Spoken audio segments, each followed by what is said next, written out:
Hello and welcome to the first episode of my How to Drive series.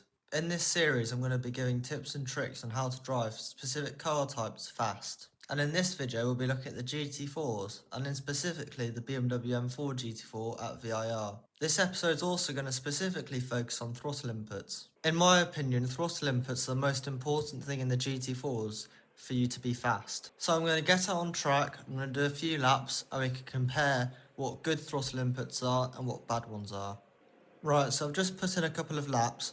One of the laps I'd say had bad throttle inputs and the other had good throttle inputs. So first we're going to look at the bad lap and I'm going to let you watch it and see if you can spot what I'm doing wrong with my throttle. And then we're going to go to the good lap and we're going to compare the two and see what I'm doing differently, and then we can come to a conclusion on what you should do yourself when driving the GT4s and therefore gain multiple tenths, sometimes even a whole second of lap time throughout the course of a lap. Now I'm only going to show you up to the first sector of the lap because I'd probably say the first sector is the most crucial part when regarding throttle inputs.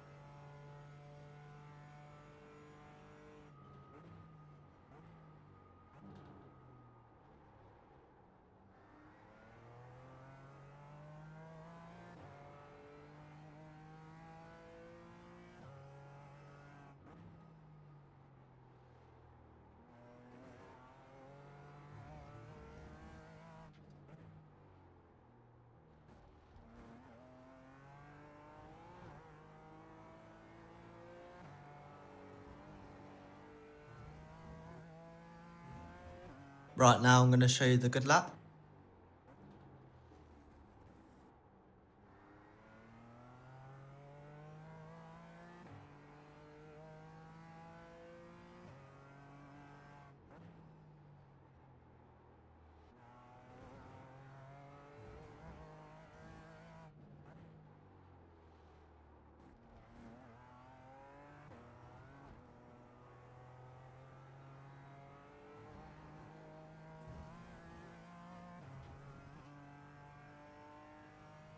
There we go, I think you can probably spot what I was doing wrong in the first lap. Someone asked me at the end of one of the GT4 races I did this week how I was getting so much speed out of the corners, and they were struggling with it. And the one term I'm going to use here is throttle modulation. You're going to notice I'm going to be using a lot of this in my good lap. As you noticed in the bad lap, I was probably sliding a bit too much. One of the most obvious mistakes people make is getting too greedy on the throttle out of corners. Especially in a racing situation, people will try to get as good an exit as possible and try to get on throttle as early as possible, which in these GT4 cars is exactly the wrong thing you want to do. For example, on this good lap here, and you're going to notice I'm going to hover around the 95% mark there. Hovering around this 95% mark for my throttle helps regain some of that traction that I lost as I got on throttle as early as possible. So you notice that I gain a lot of time just from hovering at that 95%. Everything else I did the same. Lifting off the throttle, you end up gaining time. You just need to feel the grip through your force feedback. You need to feel when you're really on that knife's edge of grip to the point where you're slightly correcting it, but not a manageable amount, to the point where the traction control is kicking in. And this is where we get to the really bad section in the bad lap, which really rewards good throttle modulation. So we've got a really technical left, right, right here at VIR, which is really crucial to get right because you've got the run up to the S's, which is completely flat. So you want to get a good exit here.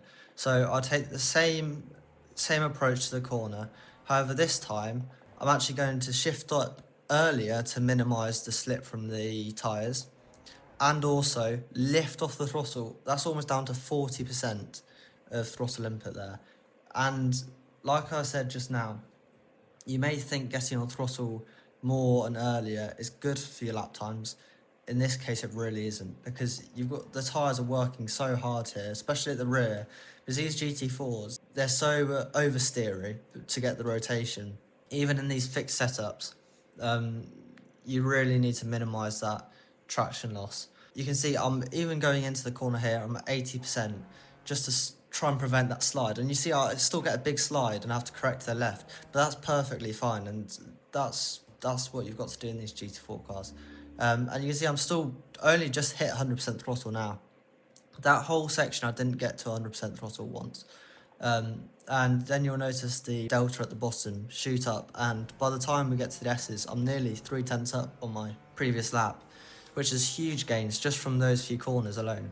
And that's all down to throttle modulation. So just to summarise, throttle modulation is the single-handedly most important thing you have to do in GT4s to gain lap time, and a lot of people don't seem to do it. And you'll see huge gains if you do start doing it now.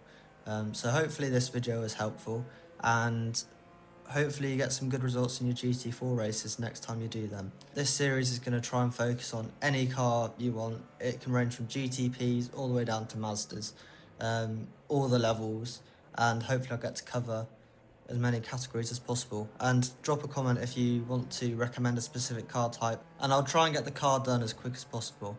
So I'll see you in the next video, and good luck with your racing.